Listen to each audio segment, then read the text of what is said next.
Vintage Paris is a community, first and foremost.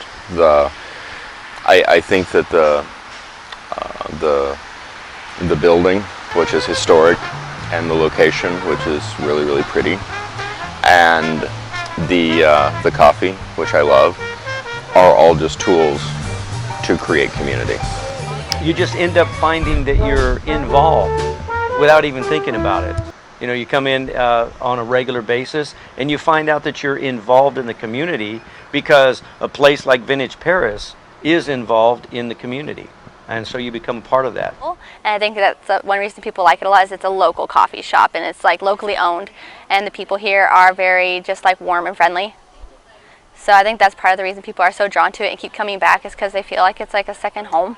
A lot of comfy furniture, a lot of interesting artwork, and a lot of interesting people, all of whom just seem at home there. And again, that all goes towards the experience of feeling, you know, kind of at home away from home. Cheesy as it sounds, it's very much kind of like home style, you know, you don't really feel like you're so much in a coffee shop so much as like you're in somebody's living room. As soon as you walk in, you feel like, I don't know, like you're home, like, you know, you've got couches, you've got corners that aren't as loud, and you can just kind of chill and do your own thing. I love the courtyard. That's a nice little touch. It adds the whole coffee shop vibe thing. Just it's got a homey feel, and on top of that, when it's like in the fall and everyone's got the fire going, it's just a great place for a community to just come in and get together. And I love that bonfire. I've never been to another coffee shop with a bonfire, and it just like makes everything so much more personal, I feel like, because we can gather around and have really good conversations. People tend to be here because they want to be here. They're not here just to get a product and get out.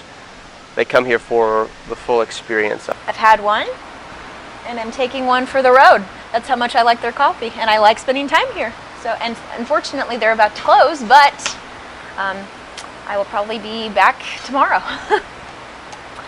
Come to Vintage Paris. I love this place so much that I want everybody else to know it. And it's not just Vintage Paris's courtyard, it's our courtyard. You know, the building itself is one of the oldest structures in Hollister. It was originally a home. And I also think a big part of it is just like the variety of people that come in. You see like so many different ages, you see families, you see people my age, you see older people, and so I really like just the variety of people that come in. I think people are drawn to that.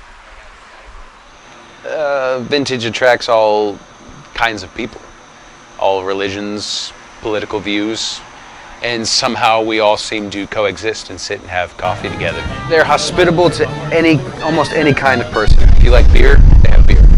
If you like wine, they have wine. If you like coffee, they have coffee. If you like tea, they have tea. If you like chai tea, they have chai tea. If you like bread and pastries, they have bread and pastries. If you like food, quiche, grapes, fresh fruit, they have that too. I would describe it as the exact definition of a community coffee house that stays open later than normal coffee houses. So it makes it a very nice place to chill. Vintage Paris is about finding peace in the middle of a busy life. At least that's what it means for me, because it doesn't matter you know, what type of coffee you drink here, whether you get a latte or just a regular brew. The fact that you're just sitting down and enjoying the open air or even the atmosphere inside just means that you can find rest for maybe an hour, maybe 5 hours, it just depends. It's all about community. It's never been a place, I think, that was all about making money and generating money, because there's a lot of things they could do to try to like make more money off their customers or expand or grow and that kind of stuff, but all of their decisions and stuff have always been about the Vintage Paris community and ways to connect more people and just be a kind of special place for this area, because there's not anything in this area that's like Vintage Paris. There's not a how do we sell X number of units. It is how do we take care of the community. The most important thing for people to understand is how much not only the owners, but anyone who has invested themselves in this community, that has grown out a personhood community, an artist community, a local just Hollister community that has grown out of that, how much we all genuinely care. We care about each other. We care about each other. We care about the well-being of the Hollister community, of the broader Branson community as well, and the idea that we're genuinely here for one another. Vintage Paris is family to me.